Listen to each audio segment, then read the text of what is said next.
Greetings. It's the Washington Wizards, man.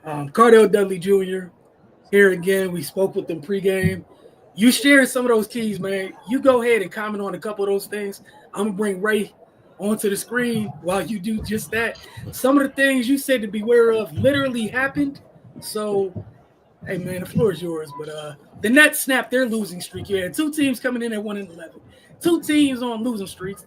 The Nets snapped their 4-game losing streak, and now the Wizards losing streak moves from 10 to 11. Carter thought, the floor is yours. Yeah, man, we can do all this over analyzing and stuff. Nothing will change until they decide to play defense. The Nets actually came in as the worst defensive team in the league, but they started swarming to win the game. They started swarming, and the Wizards, the Wizards, they couldn't score. They literally couldn't score no more. Like it was a point, I think, late in the third quarter, the Wizards was now 85-84 with like a minute something left. It was like, all right, cool. And the Nets literally went on a 9-0 run and got the lead back up to double digits. And then they outscored them 35-22. And, obviously, at the end, the garbage minutes, but they outscored them by a big chunk to secure the win, man, by double digits, man. By 23. There's no other way to put it. This a new low, like new low. I joked about it pre-game, like, yeah, this is the battle for number one pick. Probably this is what the battle is right now, and the Wizards definitely won that in the convincing fashion, man. But it's not funny as far as seeing how the people are viewing it in the arena and how deflated the Wizards look, man. You know what I mean? And you seeing the Wizards some of the Wizards are starting to show emotion, starting to get irritated because no one wants to be on this side of history, man, ever. Like, come on, man. All these dudes got a lot of pride. They wouldn't be here if they didn't. This just isn't cool, man. But again, we can get on the offense later, man. The reason why they're in this big of a hole to start the season because their defense is just anemic.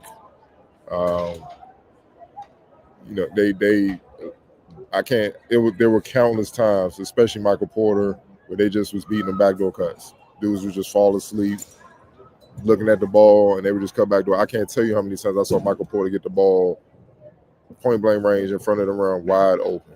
Like, how does that happen? He's already killing y'all. Like, come on now. You got, like, it doesn't take rocket science. I'm following you, bro. Like, I'm like, why am I falling asleep with you and you the leading scorer in the game? You're killing us. You're hitting threes. You're hitting mid range. You're getting the free throw line. You're dunking. You're cutting. And, like, it's just basketball one-on-one type stuff, man. And it's very irritating.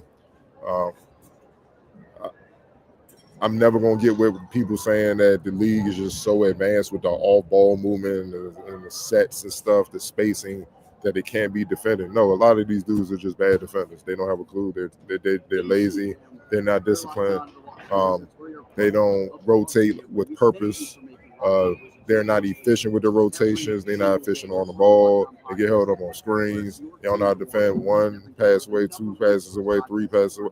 They don't box out, get rebounds. I can go down the line about all the typical stuff that is required to be a strong defender and a strong defensive team. The Wizards are so far away from that.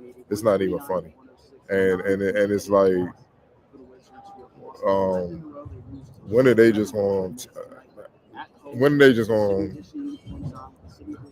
look in the mirror and just take some pride, man? And then I'm not even just talking about the play. At this point, it's everybody. Everybody plays a part in this, man. You know what I mean? It's bad, man. There's no other way of putting it, man. I can't. You can't give where people saying, yeah, it's cool because we tanking. When is it cool just to lose? When has that helped? You gotta compete, man. You know what I mean? It was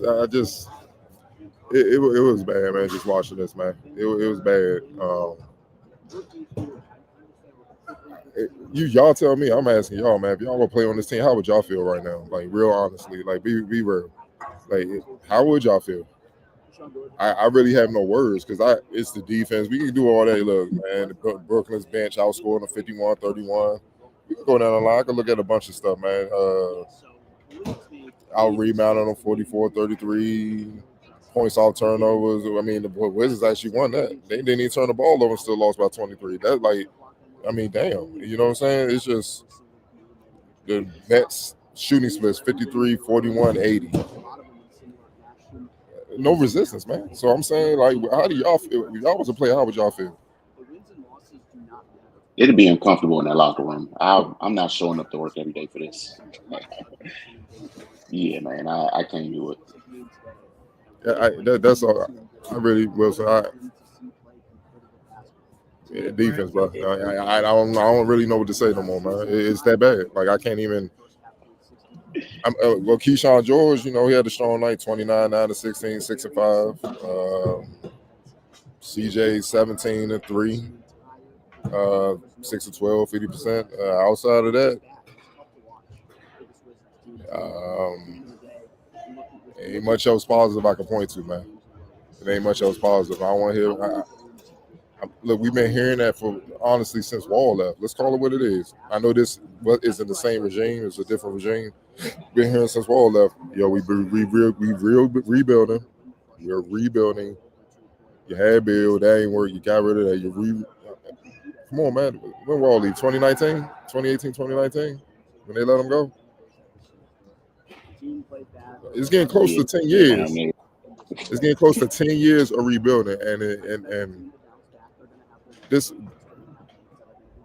No, this is when I say all time. At least by this point, they have like 3 or 4 wins. You know what I'm saying? Like, they'd be competing better or something. Like, you're losing by 20 plus to a team that came in worse than you because their metrics were worse than you, even though y'all had the same record. They were literally the worst team in basketball. Literally. They're getting killed nationally. I'm reading the paper. I'm reading the articles. And all that. Like, how you draft all these first-round picks and you don't play them. You're sending them to the G League. With this, like, they're getting killed on their own front. So what does it say now about y'all? And y'all playing, y'all guys. I know Will down there in the G, Jameer and all that. They down there in the G getting reps and stuff like that. I'm just like, I mean, and I really don't know where to start. Like, I just don't. Like, it makes no sense. You can't make sense of this with saying, yeah, we just tanking, we trying to get a top pick in next year's draft or whatnot. That guarantees nothing. They're still going to be young. The guarantees that they're still going to be young. And honestly, most of the projected top picks, honestly, are wings. You are deepest at wings. So how is adding a possible another wing going to help? Or you shipping guys out? Like, when is the plan going to be put in motion to try to win? Because it like nah, man. Like, I don't want to hear about metrics, analytics, and all. I'm tired of that. Like, even the analytics is old, man. Like, why are y'all playing fast? It's not working. Try something else. Slow down. I guess it's frustrating because we can see the talent. They have talent, but they're not executing. They're not being efficient on both ends, especially defensively on both ends of the floor. Now, if they wasn't talented, all right, it is what it is. But they're not talented. They got talent. And they just play one way. It's just fast. They don't slow down. They don't try to adjust. That's what I mean by, like, what's the game plan? Because patience is done, man. Like, I mean, put yourself in the fan shoes in this area. Like, dog, people beyond patient. Like, I'm looking around the arena, nobody was here. The Commanders not winning, so it ain't nothing. What's the draw to keep them away from here? So how do you defend this? That's what I'm just trying to figure out. If y'all gonna give me a good reason to defend it, cool. I'll leave it alone. But how do you defend this? Right. it ain't no defense, man. I think the most frustrating part for me is, like Cardell said, they got pieces. They got some pieces, man. Like, I'm not saying they will be in the contender mix, but damn sure shouldn't be 1-12. Like, that's inexcusable. And I mean, I know, like, the game for me was, like I said, in the third quarter when they got the lead to 1. I was like, however they respond in this moment is going to decide the game. And they responded by allowing the Nets to push the lead back up to 10, and then all the fight left their body, and they got smashed in the fourth quarter. That's you can't lose the toilet bowl and then lose like that with them just dogging you out down the stretch. Like come on, man. I guess when people see the Wizards on their schedule, they just chalking that up as a W. I kind of feel like Michael Porter was going to have a big game because we know what he like to do. One track mind, he's going to put the ball in the basket. And if you're playing a team that don't play no defense, you're going to have a big night. So yeah, I don't have much to say, man. It's beyond tough to watch at this point. You know, I don't know when they're going to get frustrated enough to turn this around, or if this is how the higher ups intend for this season to go at this point, then more power to you. But yeah, you've been trying that for about 4 years now, and it's not working. At some point, everybody's gonna have to do their job. But yeah, this is pathetic. 1-12, you lost handily to the statistically worst team in the league. Yeah, it can't get no lower than this.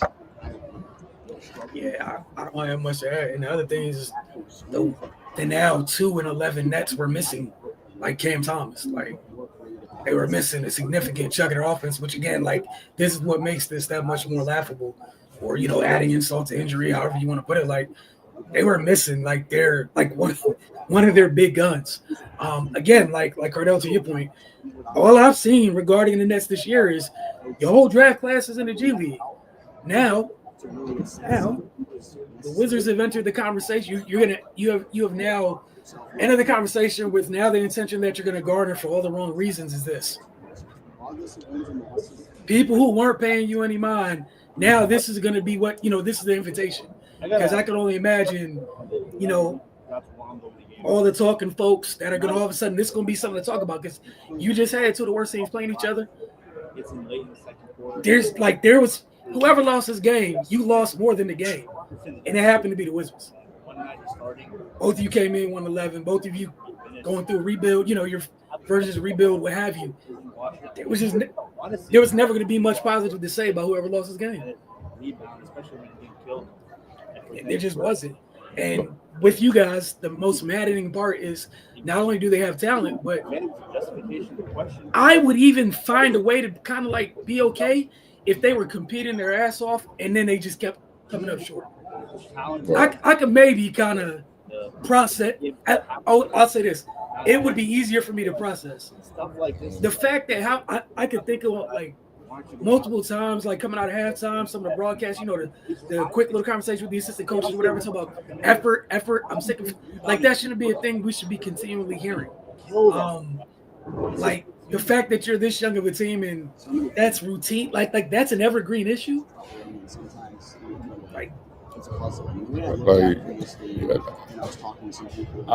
Gentlemen, are you all still using the internet? Yeah, we still working. All right. Yeah.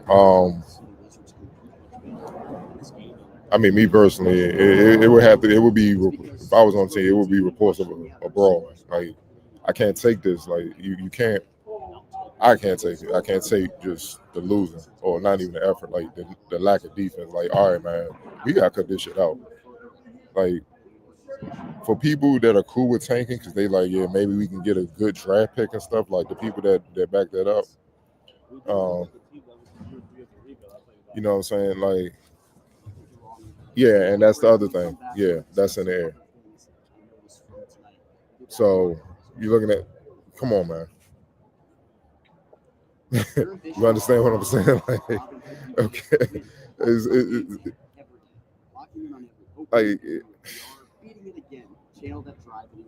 I understand Jordan more and more from when he had an attitude with the organization like, dog, y'all trying to tank and get a pick, bro. Like, nah, we here to win. Like, this is our professional pride. We take this serious. We the one working out. We the one busting our ass into something that prove that's what y'all say we should do. That's our job. We doing our job.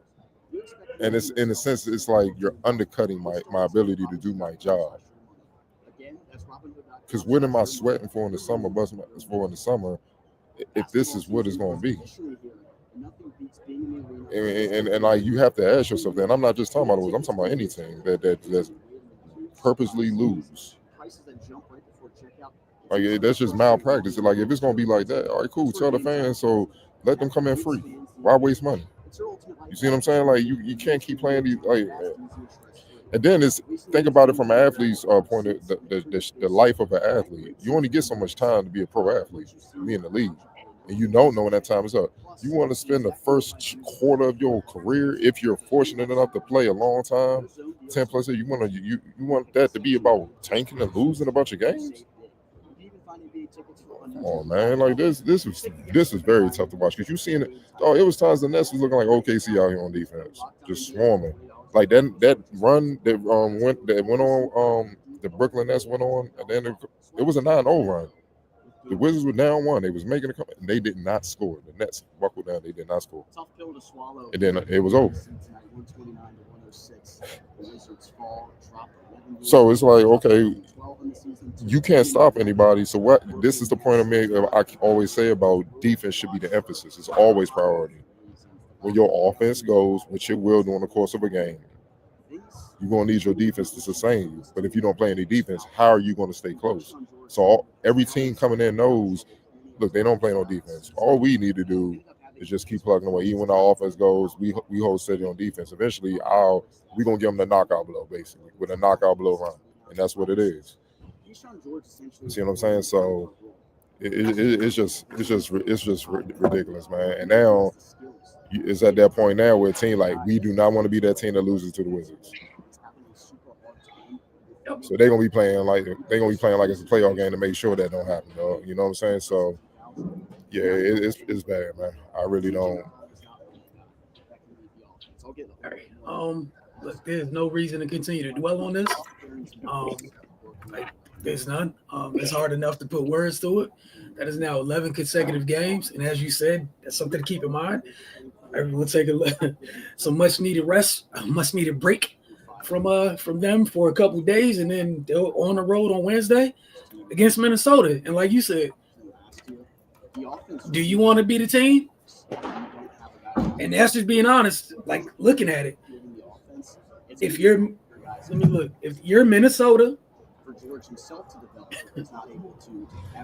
the Bucks, like not the Bucks. I'm sorry. You're Minnesota. You don't want that to happen on your watch. Like, especially at home. Mm-hmm. Then Chicago, who's not even been bad this year, they're not going to want that. Like nobody wants that, unless maybe the Pacers or something like that. But no one wants that, man. Yeah, like I know we're gonna win another game eventually, but like looking at the schedule, I don't see a team that they can realistically beat. Like not playing like this. That's the crazy part, because if you get to the place where there's always a scenario, whatever, you get to the part where you move some of the pieces off the team or what have you, and they go somewhere and instantly help change organization's thing, you're gonna look back at what the hell was going on here when you had those things. As we've done throughout the history of the Wizards. Well, it's through the organization. Folks will be here, then they leave, and all of a sudden, what was that nasty streak they had where it was like a former member of this organization was on a championship team for like 10 straight years? It was something absurd. Oh, yeah. But like, and this one former Wizards that's elevating, like thriving among the top leaders in scoring and stuff like that. Denny balling out there in Portland. Mm-hmm. You don't want to be known as that, all under the guise of what you're trying to do. And like you said, the biggest thing, and then let this go. Busy thing about rebuilding, all that other stuff. There's no perfect science to it. You could do all that stuff and it not pay off. See at least 15 NFL teams for like the last 20 years. You can just keep missing. Then I go back to the last thing. Didn't Mike talk about that when they was about the fifth championship? They was talking about blowing it up then, and then they came back, and he's like, who was it? The Cubs, one of the teams. He's like, one of the baseball teams been rebuilding for like 100 years, something crazy amount of years, and still wasn't winning at that point. come on, man. Like, it's hard to win. The business, the money, it's hard to be in a position to win. I'm not about to willingly lose. Like, nah, we gonna build. We gotta get some vets. We gotta try to build this thing. No, if you believe in your picks and stuff, build. Like, no, it is what it is, man. Look, we appreciate y'all. We're checking with y'all on Wednesday. Play of the game, Michael Porter Jr., X Factor, Tyrese Martin. There you go. I was gonna say there's no wrong answers this evening. But y'all have a great evening. We'll catch y'all soon.